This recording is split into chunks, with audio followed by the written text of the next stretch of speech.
I think the first major story that I covered and sticks out to me is the space shuttle Columbia disaster over East Texas, and I want to say it was early 2000s, 2003, around that time.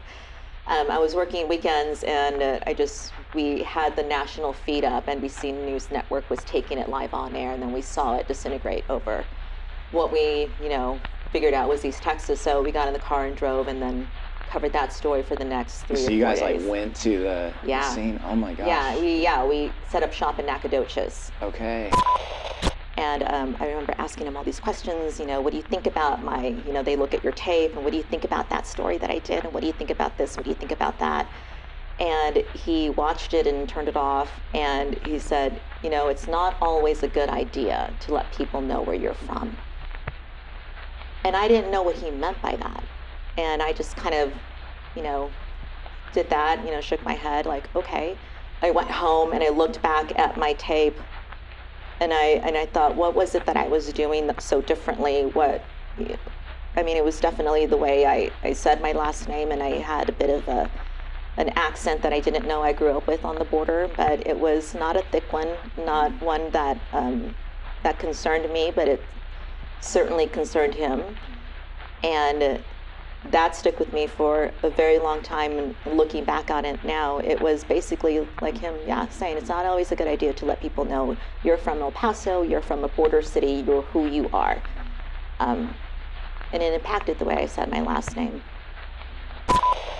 After El Paso was Uvalde, and I had studied that morning. I wrote the script. I knew what I was going to say about the next day of that shooting at Robb Elementary School.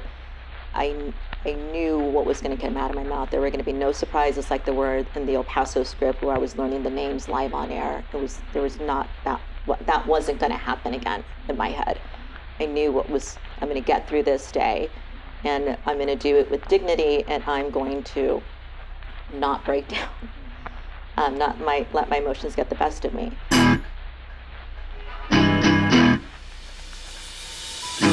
Because our goal at Story 512 is to share stories that connect and inspire people all over Austin, we have been so excited for today's guest, who has been doing exactly that for over 20 years at KXAN. Not only has Sally Hernandez covered stories across our state, some of the most heartwarming and heart-wrenching in that time period, but she has a story of her own, one that inspires all of us to lead out of our own story to inspire others. I'm so excited for you to hear this conversation. Be sure to like and subscribe so we can bring you more just like these. And here's Sally's story.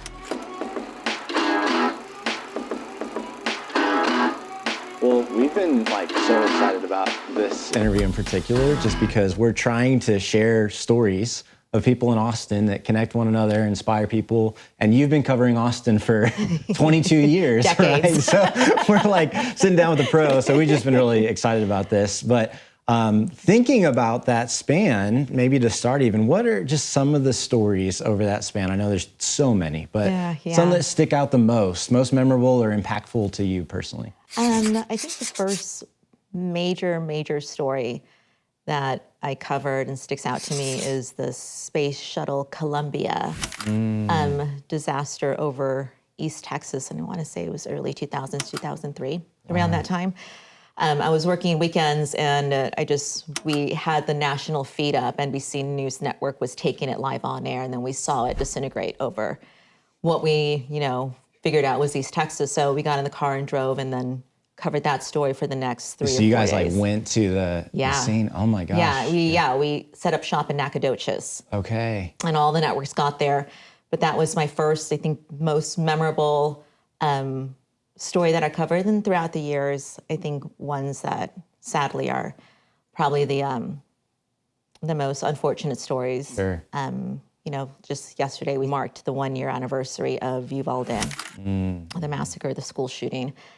And that, of course, was a day that I'll never forget. And then the El Paso shooting as well. Yeah. All, kind of happened when I was on the anchor desk. Yeah. And I remember watching you react to that live. I mean, that was because you're from El Paso originally, right? Yeah. And I know we were talking a little bit about how in this world, that's not something you're encouraged to do, is to show raw emotion, right? Yeah.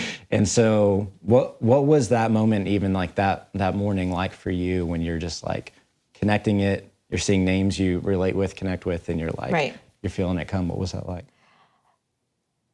Surreal. Like you said, I grew up in El Paso and I never felt any kind of racism there. Everybody looked, like you. Everybody had the same last names like you, friends and family, and talk like you. And so to find out that that was an act of racism at a place where my mom shopped, where I shopped, next to a mall where I used to work, hit me differently. And reading those names, like I said, sounded like names like I knew them, and I didn't, but there was a connection there. And that was, and I did not think that I was gonna break down and cry. Tried very hard not to. And then took a break, and then I came back, and I just needed to address it just on air, and I felt the need just to apologize. Not because I cried, but just because I wanted they deserve their names to be said properly and clearly without my emotion. Wow, that's powerful. That's powerful. Yeah, those moments, and we're saying, I don't know if culture is changing or what, but I just think there is an appreciation for your audience to see your humanity, the way you connected with that, the way you really led people. I mean, honestly, through that moment, I thought it was like an incredible moment. So. Yeah, I don't usually teach that, in journalism school. And I think rightfully so. I mean, you never want to be part of the story. You never want to just remember, that's me as doing that. But I think it makes me relatable, and it was 100%, the way that I felt at the moment. And I don't regret breaking down. I just wish that I would have kept it a little bit more together. Yeah, it was a bit raw. Yeah, I like the way you described that. That is really impactful. So let's pause then. I want to come back and spend a lot more time in that world, but thinking about childhood, El Paso, all of that. Let's go back to kind of the start, even a little bit about your family dynamic growing up, because you've covered so many stories. We want to get to know you now and your story. Yeah. So, where are you from originally, family dynamic? I appreciate that. I grew up in El Paso, but I was born in Albuquerque, New Mexico. Okay. My dad was in the Marines, so we moved around a bit. He went to school in New Mexico in Albuquerque, so that's where I was born. And then after that, he joined the Marines, the Marine Corps, and we were stationed in California and lived in Oceanside, California for a bit, just my mom and I and my dad. And then he was stationed to Japan, to Okinawa. And my mom and I flew to meet him as he was going through some training missions. He was part of this elite group, but they would go out and they would rescue very dangerous situations. So we lived in an apartment next to the military installation there until he passed away a few, I want to say, months after we arrived.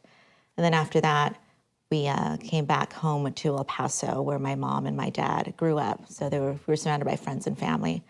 And was raised there, just really by my mom. And didn't leave until high school, broke her heart a little bit, until college, didn't leave until college when I drove to St. Mary's in San Antonio and stayed there, and then started work over here in Austin after that, after graduation. Yes. Yeah. And you said you were the first, I think, in your family to go to college, is that right? Yeah. Okay. Yeah, I was the first in my family to go to college.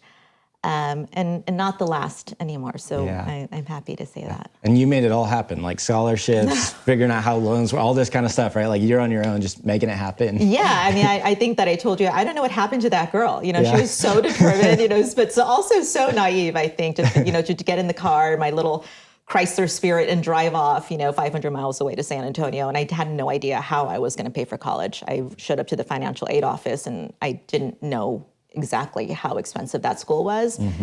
I wanted to go to UT, and my mom didn't feel like that was the best decision. She thought maybe I'd get swallowed up by the huge class sheer size of it. So me going to a small Catholic university, I think, was a bit more her speed, and mine too. I mean, San Antonio felt like a bigger El Paso. but it was a very expensive school. Yeah.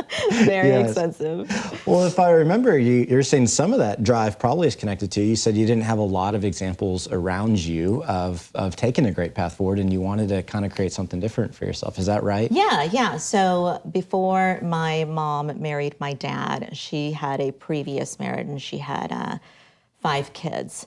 And it was a very abusive marriage and relationship. And sadly, it ended in tragedy. He drank himself to death. And so my mom was left to raise these 5 kids by herself, and didn't cope very well.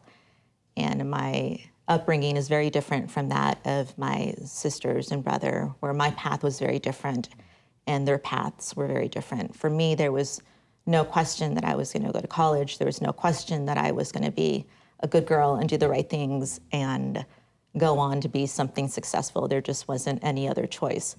And I think when she found herself in the situation she did with my dad, where I, again, was alone with her for her to raise me, she kind of saw it as a way to do it right, to do something better than what she had before. So she had a lot of grief in her life, but she grew from that and was a very loving, doting, and very, very protective mom that I butt heads with a lot because I didn't understand, Sure, why she was so protective, but obviously now I do. Yeah. What would you credit with why your path was different? Is it like predominantly that relationship with her? What would you say? You said there's no question. There's no. I mean, because I saw what was around. My brother and my sisters were way older than I was. My mom got married very young with her first husband, so they were out of the house, my brother and sister. So I didn't grow up with anything but my mom. But my mom tried till the day she died to mend that kind of relationship with them. So I think for me it was I wanted to do it not only for her, but for my dad. Because I was his only child, and there was nobody to carry on that legacy. And I knew that I had to break whatever cycle was enveloping my family. Wow. That's powerful. That is powerful. Thanks.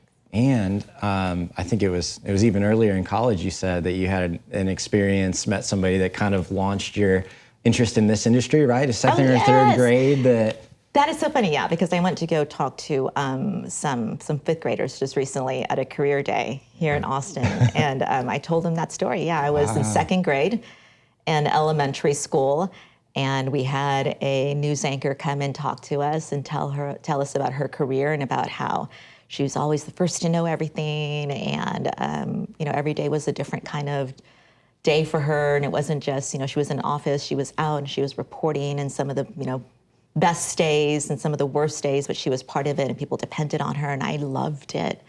I just fell in love with it, and I for some reason just decided then and there that was it. That's what I wanted to be, and that's what I aspired to be. Yeah. And to say that, I think now 2nd grade, I was what? I don't know how old I was, but I wasn't old enough to say this is what I want to do for the rest of my life. Yeah, something like that. But I am, and I've been doing it for half of my life. Well, now. how cool! How many people actually stick with their 9-year-old, 10-year-old dream, right? I know, that's amazing. Yeah. It was meant to be, or I was a very stubborn girl. I'm not sure. Both, who knows? Yeah, that's awesome. Yeah. It worked out. Yeah, well, and I wonder how often you've now been that for somebody else. I mean, you're saying just like a couple of weeks ago, you get to be in front of kids, like you've probably created that same dream in others now. Yeah, they asked lots of questions and they seemed very interested in what I was saying. So hopefully there's a new generation. There needs to be. That's amazing. We need people. Mm-hmm. Well, I think you said in college you had 8 or 9 internships in the field or something like that. Yeah. So walk us through a little bit of that as you're getting more and more exposed to the industry. What was that like? So as you know, UT has this amazing film and television track, and St. Mary's did not. St. Mary's, my major was English communications. They had a tiny little studio, but I wanted to major in something that was a bit more broad, because I think that that's what you need when you have somebody who is reporting on the world around them in different subjects. So I was okay with that, but I needed hands-on experience of what it was like to hold a camera, what it was like to, talk in front of a camera and have a microphone and go out in the field and report.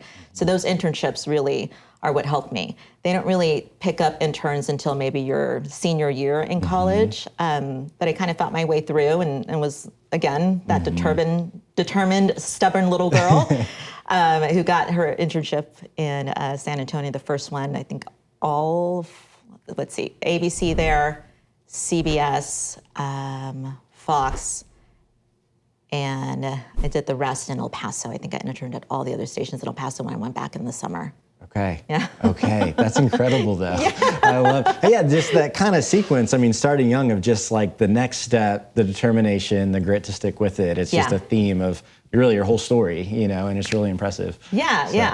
I stuck with it. There were many times where I think maybe it was a clue, like, okay, I don't know if you want to do this. I mean, you're not gonna. First starting out, you don't make a lot of money. You sometimes work in a very small city, but and that's enough, I think, to kick a lot of people out of wanting to do this career. But when you stick with it, you really love it, and you fell in love with it, and that's what happened to me. Yeah. Well, if you're comfortable sharing, I think it was during one of these internships where you got some advice that seemed to shape a little bit of your career going forward. I don't know the exact wording, but something along the lines of be less you. Yeah. Talk less Basically. how you talk. Look, what was that moment like, and then how did that impact you going forward? Right. So it was when you do these internships, you follow a reporter for a few months, and then at the end of that, you kind of, if you're lucky enough to have a kind of exit interview with the news director, the general manager, or whomever it is that oversees the interns, and you go over about what you learned and what you would like to do. And so that was my exit interview at this one particular internship, and it was in San Antonio. And I remember asking him all these questions, what do you think about they look at your tape, and what do you think about that story that I did, and what do you think about this, what do you think about that? And he watched it and turned it off, and he said, it's not always a good idea to let people know where you're from. And I didn't know what he meant by that. And I just kind of, did that, shook my head like, okay. And he said, just remember that's not always a good idea to let people know where you're from. And I let that sink in for a little bit. And I went home and I looked back at my tape, and I thought, what was it that I was doing so differently? It was definitely the way I said my last name, and I had a bit of an accent that I didn't know I grew up with on the border, but it was not a thick one, not one that that concerned me, but it certainly concerned him. And that stuck with me for a very long time. And looking back on it now, it was basically like him, saying it's not always a good idea to let people know you're from El Paso, you're from a border city, you're who you are. And it impacted the way I said my last name. And that changed, but it did. Yeah, how, even if you were to walk me through that kind of timeline, thinking okay, here's how I catered to that advice for a while. Yeah. And then today, maybe here's how that's different. Yeah. What is that kind of journey? So coming from El Paso, everybody speaks English and Spanish. You're bilingual there. When you go to a Walmart or a Target, instructions come on in English and in Spanish about, whatever it is that they're saying. So I didn't think it was anything wrong to say my last name the way I say it with the hard R. It's Hernandez. But then when you move outside of that, and like I said, San Antonio was like a bigger El Paso to me. So to hear him say that in that city about not being yourself was strange to me. But then also working in Austin, here I am with the street down the road from the news station called what I would, refer to as Guadalupe, but it's Guadalupe here. Or a school called Del Valle here, but I went to Del Valle High School in El Paso. So there are differences in ways that you say those names, and I understand those. I want to say a name that you understand if something tragic were to happen at any of these places, and I'm telling you it happened at Guadalupe instead of Guadalupe, you understand me, you know what I'm talking about. I understand that. My name is personal. That's my name. That's the way I say it. And you may not have to like it, you may not understand it. But for me, when he told me it's not always a good idea to let people know where you're from, I was still this very intimidated girl. You know, like I said, I grew up, I was a very good girl. I, paid attention to my mom and was always on the right path. I never wanted to get off that path. So I listened to what he was saying. I mean, he's a person who is in a career that I want to be in. He should know what he's talking about. He hires and fires people. So I started saying my last name. I'm Sally at the end of every story. Reporting live, I'm Sally Hernandez. And it just didn't feel right. But I kept doing it until one day somebody wrote me and they emailed me and they said, "Why do you say your name like that?" And I responded back and I said, "What do you mean?" And she said, "You have such a beautiful last name. Why don't you say it, the correct way that you're supposed to say it?" And I said, "What do you mean?" And she said, "With the hard R." And I said, "Well, I'm not sure if that's the correct way, to say that last name, but it is the way I grew up saying it. So I totally understand why you would say that." And I thought about it a little bit more, and there's really just no correct way of saying your name. Your name is the way you say your name, and people should respect that. For me, it was, I'm going to say Hernandez because it was a sense of pride of where I am from, despite what this person told me not to be proud of, and because I was my dad's only child, and he was never going to have anybody else carry on the last name of Hernandez, and that's what I was going to do, whether it made you feel uncomfortable or not. When you think about that moment, and I'm sure it wasn't the only one, but I'm just to highlight that as an example, and somebody, who you probably respect, experienced, in an authority role, says that, it's not always a good idea to tell people where you're from. How would you just describe, even thinking back on it, like the experience of that moment? Is it a pain? Is it an anger? Is it a shame and isolate? What do you feel when you remember that moment today?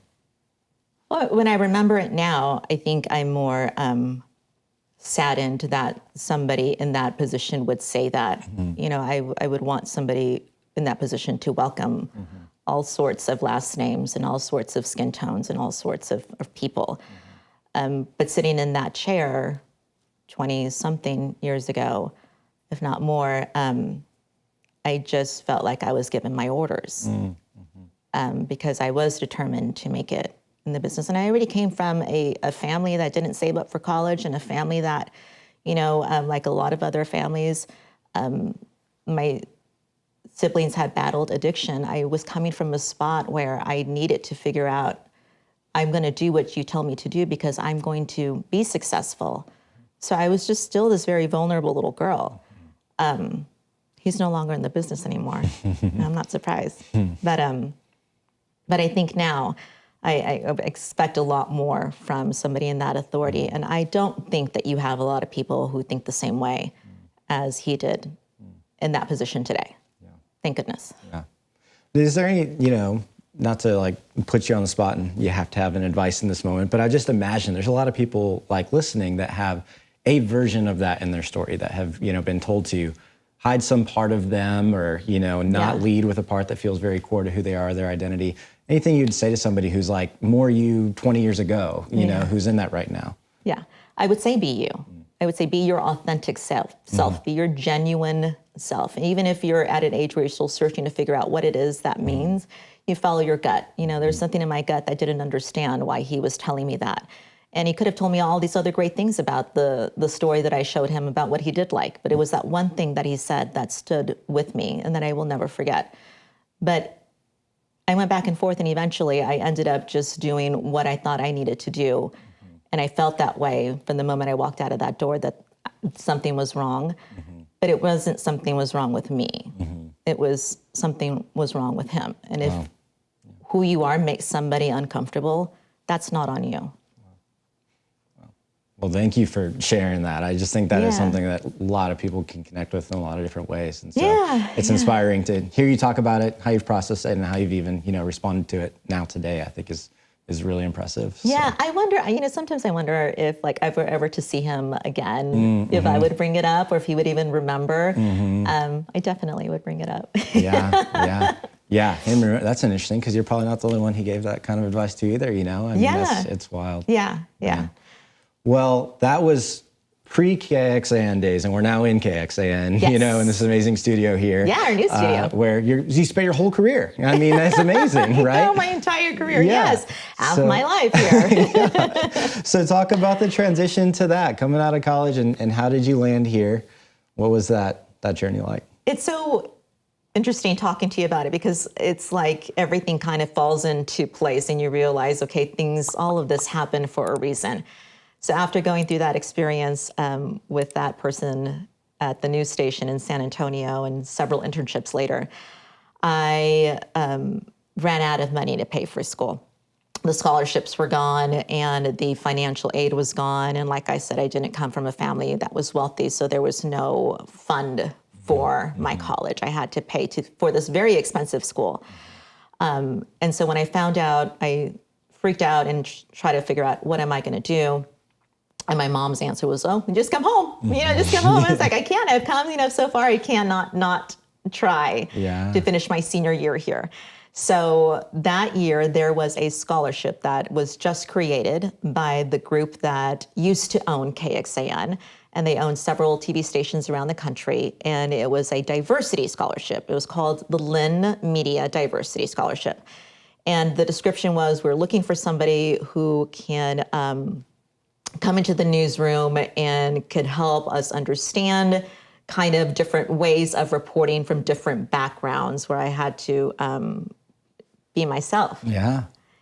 So here the scholarship was saying, be yourself, and we will pay you $20,000 a semester for your schooling, and we'll pay for your meal plan, and we'll pay for your apartment, your dorm, whatever it is, and we will pay you to go back and forth to one of our news stations to be an intern, and it'll be a paid internship. You're going to diversify a newsroom.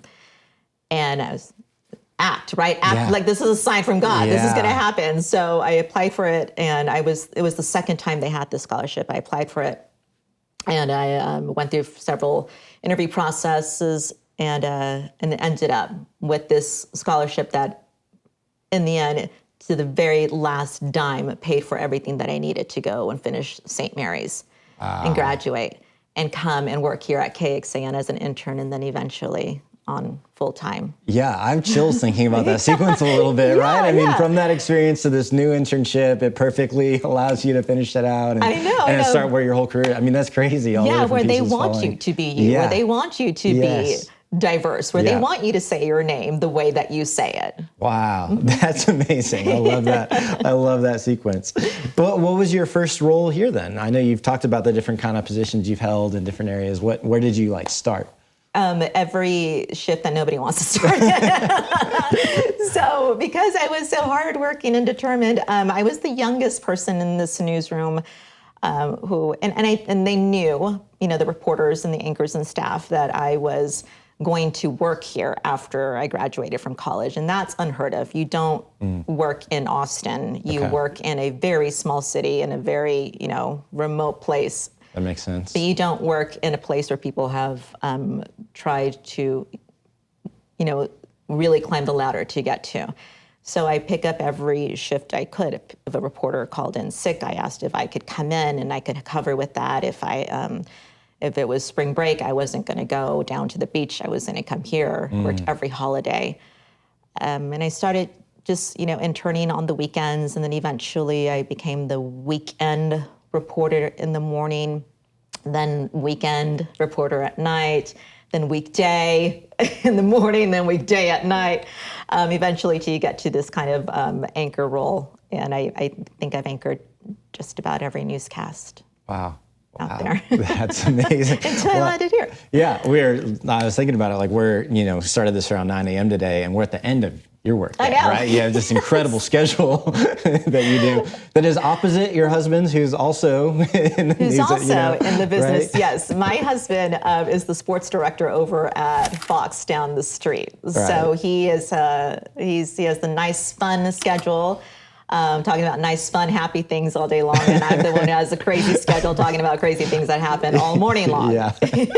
We're up to you comparing y'all's kind of work days with what you might be covering and what you might have. Yeah, it's very different. Yeah. People never ask me, at the grocery store, hey, tell me about that trial that just happened. It's always like asking him about the Longhorns or who he, what he thinks about. Yes. But I'd rather they do that because I don't want to talk to him about sports. He doesn't want to talk to me about sports either. I know nothing about it.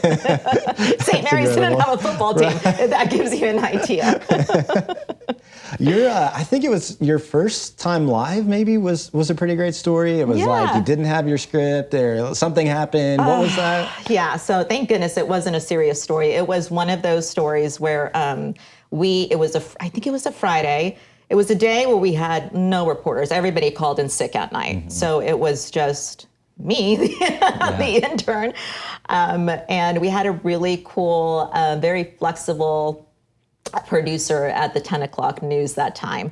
And, he was getting the rundown from the editor saying, we have this going on, we have that going on.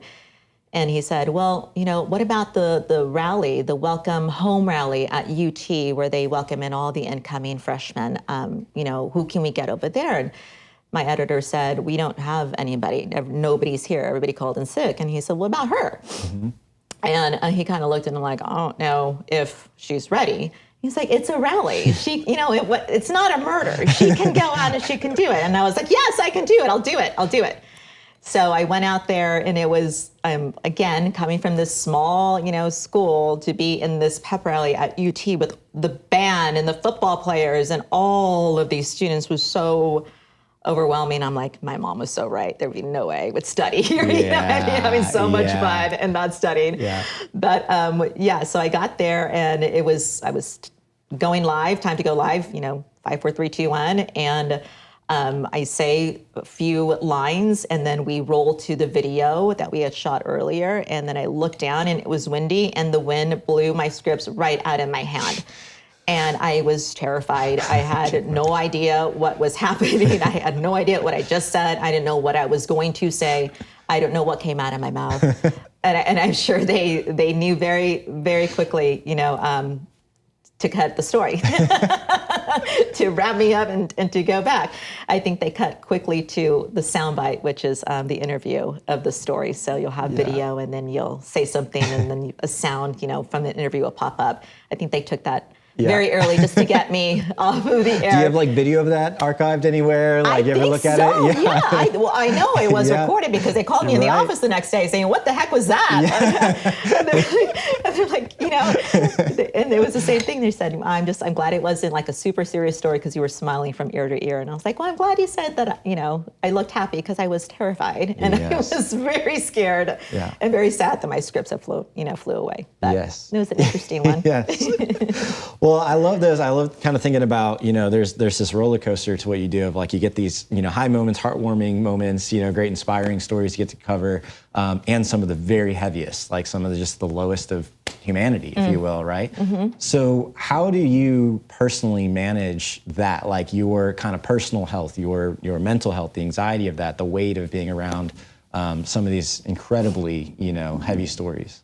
I think I'm still working on that. I think that's still a work in progress.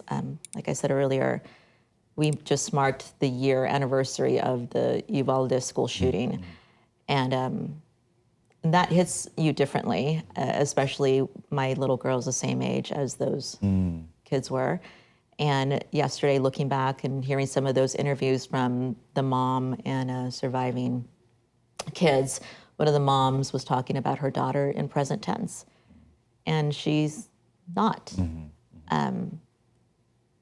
So it really weighs on you. And yesterday was a dark day. And I knew that going in, and I don't try to fight that anymore. I don't try to hide it. I know that I need to use that to honor these families who are letting us into their lives still, and letting them know that there is a connection and that I am human. And if I'm sad that day, it's because I have that deep respect for them. So when I go home, it's a heavy day, and but I have a strong foundation in faith, And I leave a lot of that up to God to guide me. And I don't think that I would be as stable if I didn't. Mm-hmm. Because you do see so many bad things. I mean, from the space shuttle to school shootings, numerous of them, Katrina, Hurricane Katrina, you see horrible things that have happened, and you get close to these families. But I don't want to let that go and just turn the other cheek and let my emotions not play a role. It's like I tell my kids all the time, you feel your feelings. Feel your feelings. It's okay to feel those feelings. My struggle is I don't want my emotions to get the best of me, because then that's where you start to really, I think walk a fine line where I want people to understand what I'm saying and not just, they can't understand me because my voice is cracking or because I'm breaking down, reading names of victims. I think that is so powerful what you just said, and so transferable, because there's so many people, it's not necessarily the weight that your position may have, but that might picture a day like, will, my future ever be not stressful, not anxiety inducing, not overwhelming? And you're like, I'm just not gonna fight that. I'm human. And you're the ultimate professional. You've been in this industry for a while now. Yeah. You hustle, having a crazy schedule. Yeah. I mean, and you're like, I'm human. Yeah. And I think there is something really powerful about that, of like leaning into experiencing what am I feeling, and even allowing that to connect you to others. Yeah. After El Paso was Uvalde, and I had studied that morning. I mean, I wrote the script. I knew what I was going to say about the next day of that shooting at Robb Elementary School. I knew what was going to come out of my mouth. There were going to be no surprises like there were in the El Paso script, where I was learning the names live on air. There was not that wasn't going to happen again in my head. I knew I'm going to get through this day, and I'm going to do it with dignity, and I'm going to not break down, let my emotions get the best of me. And I said the names, and I said it clearly, and I said it correctly, which was important to me, being Latina. So I did that, and I was proud of myself. It was still all very fresh. We were getting new video coming into the newsroom overnight, and it was one that I had seen for the first time with viewers that we played live, and it was a little girl being reunited with her mom. For hours, moms didn't know, or dads didn't know if their kids, had survived or not. So it was their reunion, which I was prepared for, but it was when she called her daughter Mija, and Mija is an enduring term in Spanish that you call your, little girl, Mija and Mijo, and that's what my mom called me. And knowing that my little girl looked like that little girl, that's when it got me, and that's when I started to cry and couldn't hold my emotions back. And then that quickly turned into anger, just because I started feeling a flood of emotions. Not anger that I let that out, but just angry that it happened, like this was happening. This was happening right down the street from us. This was happening to kids. I am in charge of pickup every single day. When I drop off my kids when my husband drops them off at school, I pick them up, and it's the best time of my day. It's the best part of my day. I didn't see my kids the whole day, and I pick them up from school, and I embarrass them by waving, and I don't mean to, when they see me, because I'm so happy to see them. And just the sheer pain of knowing those moms and dads don't have that pickup joy. That was the last time they were going to see their kids. The kids never came home. Even in just what you just modeled right there, we would be living in a different world, a different culture, if people could lean into what you just said, the uncomfortable emotions, but the human, emotions and experiences. We do so much in trying to ignore those, numb those, escape those, retaliate against those, that create so much more division, destruction around us. If they could just lean into, and it takes work. I mean, it's not like easy. It's not like you can just do that and decide that. But the way you described it, I just think is amazing. Especially doing what you do, and as successful as you are, is really amazing. So, Matt, just a couple final questions for you. I know you have influence, you have a platform, and there are a couple of organizations, nonprofits that you're involved with on more the philanthropic side of things. What are those, or what are a couple of those, and why are they important to you? One of the first ones that I got involved with is Con Mi Madre, an organization here in Austin, and they contacted me a few years ago, and we talked about what their goal is and kind of what their platform is. And it's a group that helps young women, young Latina women go to college, but it doesn't stop there. It helps their moms as well. So it's a partnership that they have with a mom and the daughter and help them grow together.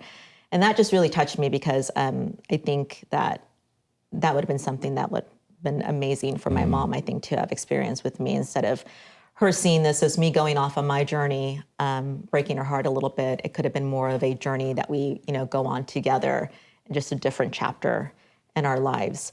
So I was heavily involved with them. And I think just any organization that has to do with military families as well. I think, obviously my dad in the Marines, and then dying, passing away active duty, changed obviously my whole life and perspective, and the amount of respect I have for military members, and especially the families that they leave behind.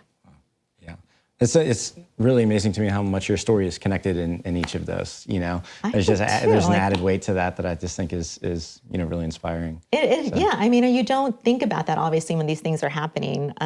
Grief, tragedy, disappointment as you go through life, but then you end up talking about it like I'm with you, and say, that all kind of made sense. Yeah. Well, that was one of the things that we had talked about in our pre-interview that I was kind of interested about too, that for a while you have had a very public platform, but more on the personal front have chosen to be more private about, your story and so on. So why, sit down and have a conversation like this today? What has maybe changed, or what are some of the reasons why you would want to say, hey, I have a story too, here it is? I think that if I had heard that when I was growing up, if I had more role models like that, or had more people who said, that my family struggled too, or I didn't have money to go to college either, or, I had people doubt me and who were not encouraging. I think that I obviously was super determined without it, but I don't want to put it past anybody that maybe I can be that encouragement for them. Especially I have a daughter, and growing up in a world of social media where everything is not always as it seems, and everything's so great on Instagram and so perfect. We don't live in a perfect world, and we don't all have perfect lives. And if I can reach that other person who's kind of going through the same thing that I was going through, that is enough for me to be open about it. Yeah. Well, you absolutely already have been for others, and I think even an opportunity like this today, that's what you're stepping into. So it's really cool to get to watch. The kind of final question we ask all of our guests is, you don't have to overthink it. Just what are the first couple things come to your mind, maybe. Okay. But in terms of what inspires you today, why you get out of bed, why you do this, perhaps maybe it's at home. Just what is inspiring you right now? First, love. I unfortunately still love what I do. Wake up, a crazy hour, but I love it. I love the connection that I make with people. I don't think if I did that I would be able to get out of bed when the alarm clock goes off at 2 a.m. Why else do I do it? I do it for my kids. I want them to know that even though I'm not there in the morning, I do it for them because I want to be there at pickup, and I want to be involved, and I want to be the kind of mom that I think my mom wanted to be herself. So just to be a better person, a better mom. And I do it because I can. Because I can get up in the morning and walk and open my eyes and breathe and go do a job that people would love to do, and that a little girl in second grade only dreamt of doing. Wow. Well, It's been a privilege sitting down with you. I've really enjoyed this. Like, it means a lot. You taking the time, end of your, now a long work day, work morning. Yeah, you got me at an interesting time. I'm hoping that I made sense. No, you really did. So, yeah, you're an impressive person, and your story, I think, is going to impact a lot of people. So, it means a lot. Really, thank you for sitting down. It's my pleasure. Thank you.